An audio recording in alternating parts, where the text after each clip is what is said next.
Assalamualaikum warahmatullahi wabarakatuh. Kembali di channel berbagi ilmu dan pengalaman ternak ayam petelur, Hafsabah Ternak. Inilah rahasia ilmu dan pengalaman supaya ayam bertelur banyak tanpa vitamin. Jangan lupa like dan subscribe Hafsabah Ternak supaya kalian tidak ketinggalan ilmu pengalaman ternak ayam petelur.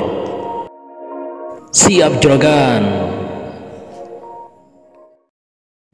Supaya ayam bertelur banyak tanpa vitamin, ada 3 kunci ilmu yang perlu dimiliki oleh para peternak. 3 kunci ilmu ini perlu menjadi dasar dari setiap tata laksana harian di kandang. Yang pertama adalah ilmu pakan. Jadi peternak perlu memiliki ilmu pakan meliputi berbagai hal yang berhubungan dengan pakan, baik meliputi kualitas pakan, kemudian cara mencampur pakan, kemudian formula campuran pakan yang pas, yang cocok untuk ayam.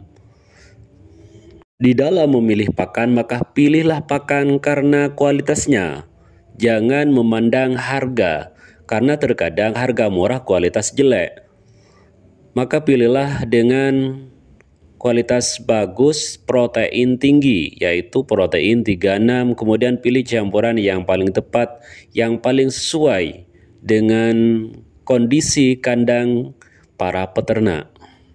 Dengan pakan yang dipilih, peternak harus dapat menentukan feed intake kebutuhan ayam perharinya sesuai populasi yang dimiliki, dan ketika sudah diketahui berapa feed intake ayam yang dimiliki, yang dipelihara, maka kemudian pakan itu untuk jatah setiap harinya ditimbang. Sekali lagi ditimbang, disesuaikan dengan jumlah kebutuhan pakan dalam satu populasi. Jadi jangan sampai pakan ini berkurang dari jatah yang seharusnya diberikan kepada ayam-ayam yang dipelihara di dalam satu populasi. Kunci ilmu berikutnya adalah ayam. Ayam-ayam yang kita miliki dalam satu populasi maka perlu ditimbang supaya kita bisa mengetahui apakah berat badannya sesuai dengan standarnya atau tidak. Maka caranya adalah kita ambil 10% dari total populasi dalam satu kandang. Setelah kita timbang, jika sesuai dengan standar breeder berarti sudah pas, jika tidak maka kita kemudian evaluasi di pakannya.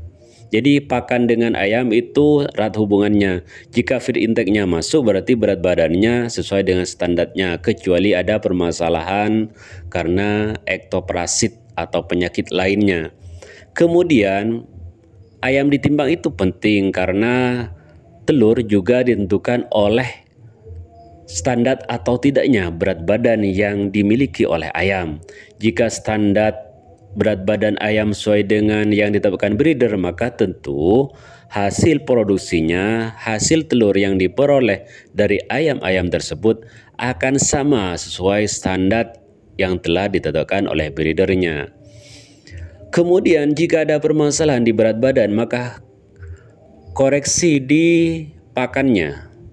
Berarti feed intake-nya tidak masuk. Maka harus diadakan evaluasi kembali tentang berapa sih kebutuhan pakan ayam per ekornya per hari. Maka peternak harus kembali mengevaluasi hal ini supaya akhirnya ditemukan dan dapat ditentukan berapa feed intake yang sebenarnya dibutuhkan oleh ayam, berapa sebenarnya pakan yang dibutuhkan sesuai feed intake yang ditentukan sebelumnya. Kunci ilmu yang ketiga adalah air. Maka berikanlah ayam-ayam yang kita miliki air yang bersih, tidak berwarna dan rasanya tawar. Dan jika perlu, maka tambahkanlah desinfektan atau klorin di dalam air yang akan kita berikan kepada ayam-ayam yang dimiliki, baik setiap hari ataupun secara terjadwal sesuai dengan kebutuhan. Pemberian klorin pada air minum ini salah satunya adalah untuk mencegah masuknya E. coli pada ayam yang nantinya akan mengganggu pencernaan ayam. Dengan kita memahami 3 kunci ilmu ini, maka ayam-ayam yang kita pelihara tidak perlu dikasih vitamin melalui air minum, karena pakan yang diberikan sesuai dengan kebutuhan ayam sudah mencukupi semua kebutuhan ayam termasuk vitamin. Sebenarnya di dalam pakan sudah lengkap nutrisi dan asam aminonya. Jadi peternak tidak perlu menambah vitamin tambahan melalui air minum. Justru pemberian vitamin melalui air minum ada 2 hal yang akan diterima oleh peternak. Yang pertama adalah pemborosan. Vitamin yang diberikan kepada ayam itu jika tidak dibutuhkan oleh ayam maka hanya dibuang saja melalui feses. Kemudian yang kedua, di dalam ternak ayam telur ada istilah hukum pembiasaan atau kebiasaan. Jadi, ketika ayam biasa dikasih vitamin, maka ketika kita capek, lupa, atau enggan memberikan vitamin ke ayam, maka akan berpengaruh kepada produksinya. Jadi gunakanlah vitamin itu hanya ketika dibutuhkan oleh ayam, misalkan seperti setelah diberikan vaksinasi live. Jangan memberikan vitamin setiap hari tanpa ada alasan yang jelas, karena hanya akan buang-buang waktu, buang-buang uang, dan efeknya juga kepada ayam kurang baik. Ini sama halnya dengan manusia yang setiap hari minum vitamin, maka ketika tidak minum vitamin suatu kesempatan karena suatu hal, maka akan berpengaruh terhadap kondisi tubuhnya. Jadi jika terjadi pada ayam maka akan terjadi penurunan produksi karena dia tidak dapat asupan vitamin di ketika itu.